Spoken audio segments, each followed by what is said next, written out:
Στον δρόμο των 100 μέτρων εγεννήθη Μύθιος Λευκός. Δεύτερος ο Μαύρος Πάολο.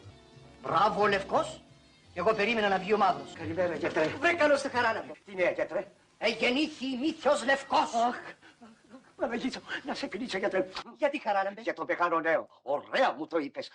Πώς το πες, γιατρέ, αυτό. Εγεννήθη Μύθιος Λευκός. Γεννήθη Μύθιος Λευκός. Πάντως εγώ περίμενα ότι θα βγει Μαύρος. Καλά, αυτό. Τι πώς το πες αυτό. Τι περίμενες να βγει, γιατρέ. Μαύρος. Γιατί ρε, γιατρέ. Από πού και ως πού δηλαδή θα βγαίνει μαύρος. Εγώ, πως γνωρίζεις, αυτά τα πράγματα τα παρακολουθώ επιστημονικώς και ξέρω πάντα το τι εγκυμονείται. Και στην προκειμένη περίπτωση από τα προγνωστικά ήμουν σίγουρος ότι θα βγαίνει Μαύρος. Γιατί ρε, γιατρέ. Γιατί μαύρος. Εγώ μαύρος, γιατρέ μου, και οι άλλοι μαύροι είμαστε λευκοί.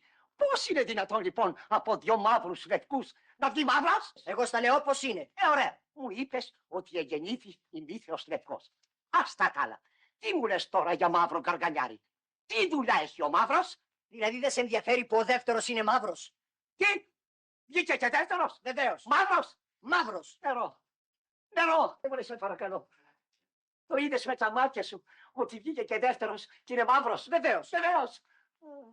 Και τι το έλεγα εγώ. Μην κάνεις ηλιοθεραπεία γιατί θα σε βλάψει. Μην κάνεις ηλιοθεραπεία. Τζουπ, να ο μαύρος. Αχ, γιατρέ, σε παρακαλώ.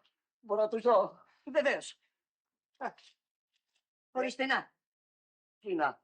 Πρώτος η Μύθιος Λευκός. Ε. Δεύτερος ο Μαύρος. Τρίτος ο Ιάπων. Δόκτωρ. Δόκτωρ. Τόση ώρα για αυτούς μου μίλαγες. Ναι. Για αυτούς. Να.